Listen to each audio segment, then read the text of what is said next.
GST में 2A और 2B में क्या अंतर है, क्या पता है? नहीं तो चलिए आज इस वीडियो में हम बात करेंगे 2A में क्या अंतर है। नमस्ते, मैं हूँ आपका दोस्त, आपका होस्ट भाविन फेफर, और आज इस वीडियो में हम बात करने वाले हैं कि जीएसटी में 2B में क्या अंतर है। अक्सर हम सीए के पास से सुनते हैं कि 2A में ये बिल है, 2B में ये बिल है, आप भेजिए वगैरह सब कुछ। तो ये 2A और 2B होता क्या है, हम बात करते हैं। ठीक है, आगे हम बात करें तो जीएसटी में जीएसटी या 2A और जीएसटी या 2B दोनों ही एक इनपुट टैक्स क्रेडिट है,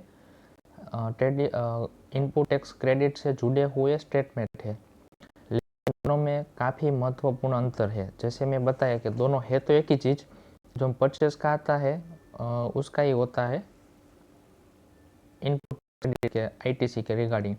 और दोनों में क्या अंतर है वो पूरा हम डिटेल्स में इस वीडियो में बात करने वाले हैं। ठीक है, तो पहले हम बात करते हैं कि जीएसटी या 2A क्या है। ठीक है, तो जीएसटी या 2A एक डायनेमेटिक चलने वाली स्टेटमेंट है, जिसका मतलब है कि आप जैसे आपका कोई सप्लाई अपनी जीएसटीआर 1, जीएसटीआर 5, जीएसटीआर 6 आदि फाइल करता है, वैसे ही इनवॉइस आपके 2A में तुरंत दिखेगी।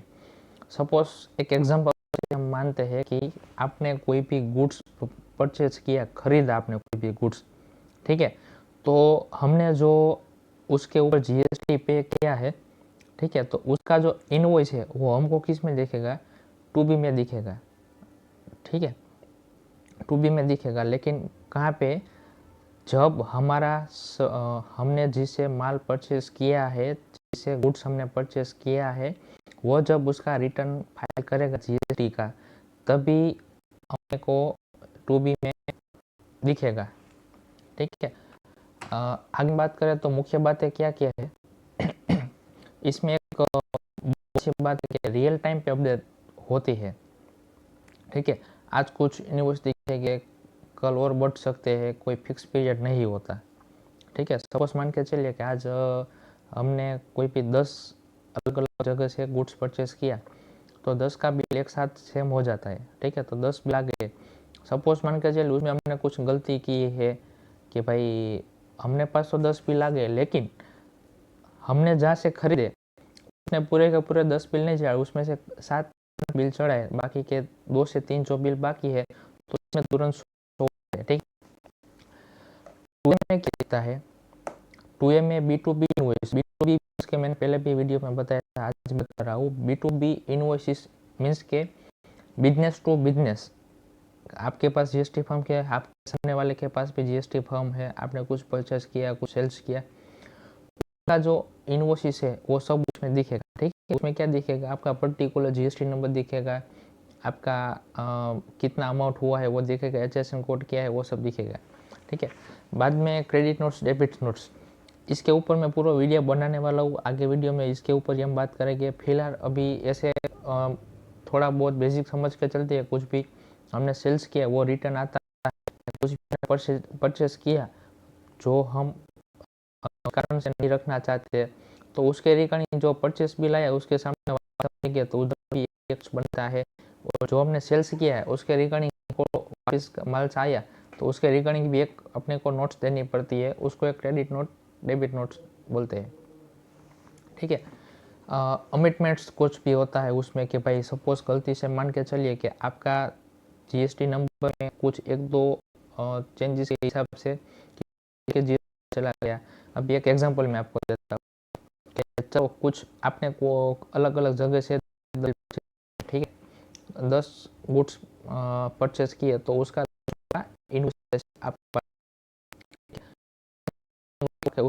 7-8 लोगों ने आपका जीएसटी किया, बाकी का 2-3 ने लेट फाइल किया, या सब से एग्जांपल से चलो भाई सबने कर दिया, लेकिन उसमें से 2-3 बिल ऐसे थे कि 50,000 पे किया था, इनवॉइस 50,000 था, लेकिन कुछ सिस्टम की खराबी के वजह से या तो कुछ एंट्री के दिक्कत पे वो 50,000 जगह पे आपको सिर्फ 25,000 शो हुआ।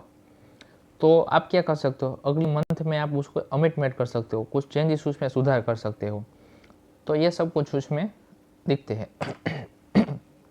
इसकी एक पॉजिटिविटी के साथ एक नेगेटिविटी भी है, कमी भी है इसकी। तो क्या है, रिटर्न फाइल करते समय कन्फ्यूज़न होता है, हर बार डेटा बदल सकता है। ठीक है, जैसे होता है कि एक बार फिक्स डेटा नहीं रहता, अब चेंजेस होता रहता है, कुछ दिक्कत आ गई तो हमने कुछ डेटा चेंज की वजह से चेंजेस रहेगा। दूसरे टॉपिक की हम बात करें तो जीएसटीआर 2B क्या है। ठीक है, जीएसटीआर 2B एक ऐसा स्टैटिक फिक्स स्टेटमेंट है, मीन्स के एक आपको आसान सी भाषा में समझाओ कि हर महीने एक फिक्स स्टेटमेंट बन जाती है, एक बार जनरेट हो गई तो चेंज नहीं होती।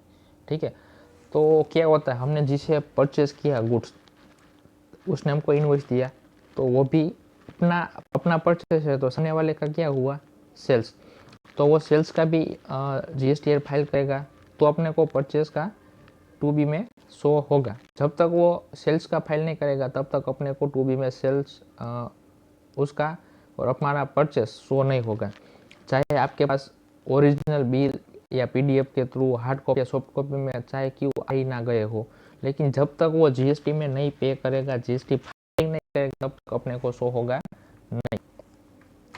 आगे हम बात करते हैं।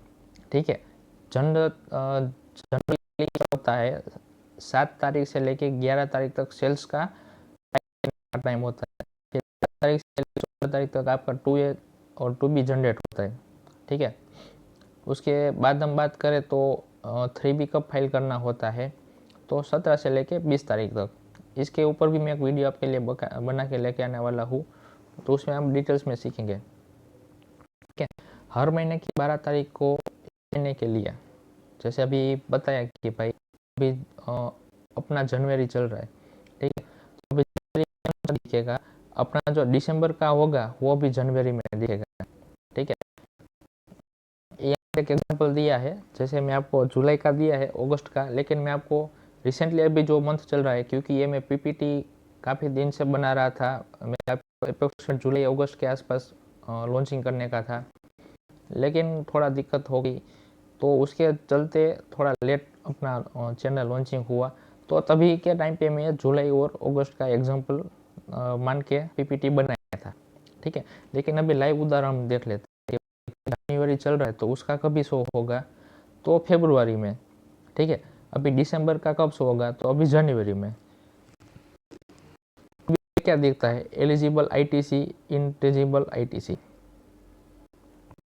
ठीक है, आईटीसी क्या है वो आपको पहले ही बता दिया था।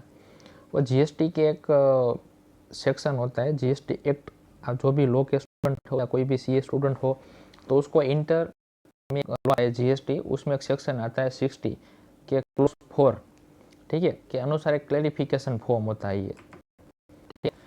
रिवर्स चार्ज की डिटेल्स भी इसमें दिखाई देता है। ठीक है, आईटीसी क्लेम करने में रिटर्न जीएसटीआर 3 भरते समय भरोसेमंद। अच्छा, जीएसटीआर 3B क्या है, मैं बेसिक्स आपको बता देता हूँ। सपोज मान के चलिए आपने कोई गुड्स खरीदा है, उसके ऊपर आपने जीएसटी पे किया, ठीक है, वो आपके जीएसटी पोर्टल में शो हो जाएगा आईटीसी में।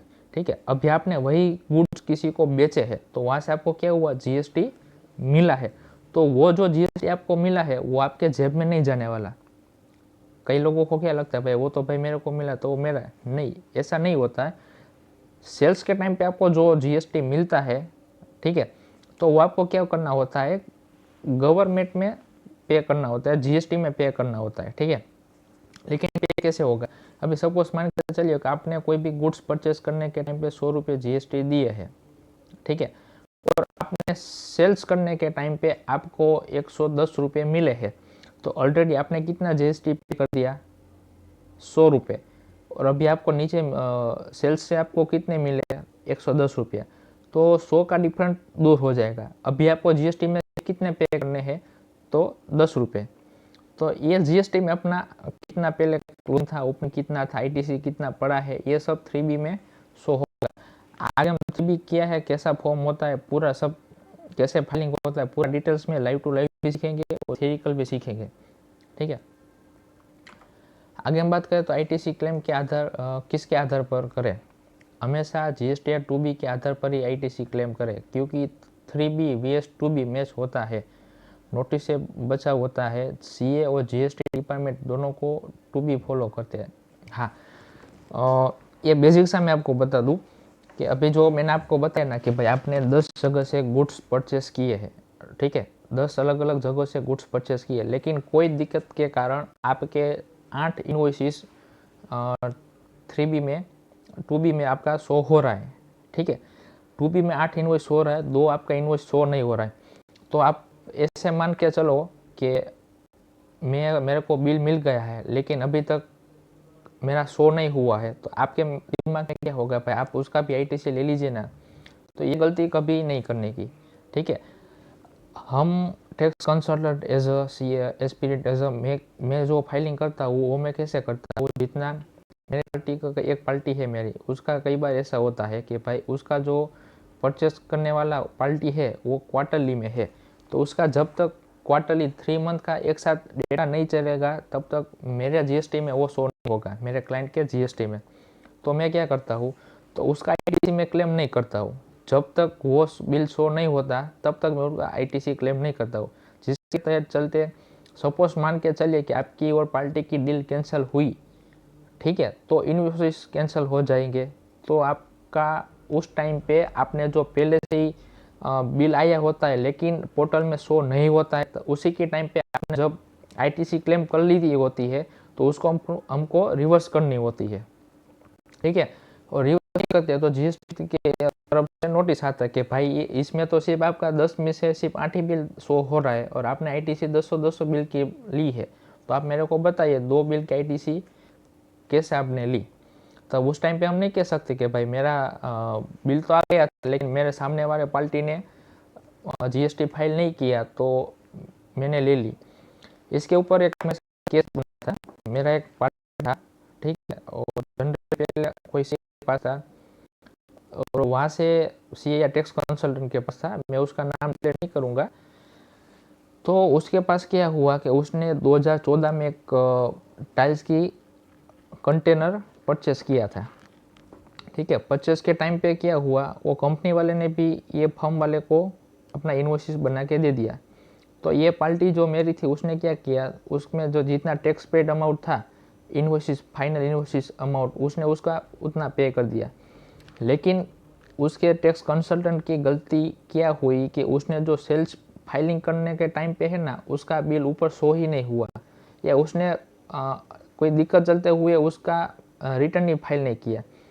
तो उसका नोटिस आज जाके 4 साल 5 साल के बाद डिपार्टमेंट ने इश्यू किया कि भाई आपने ये टाइम पे ये जो बिल का ITC आपने ले लिया है तो उसका हमको क्लेरिफिकेशन दीजिए, आपने किसके चलते ये ITC क्लेम कर लिया, ठीक है।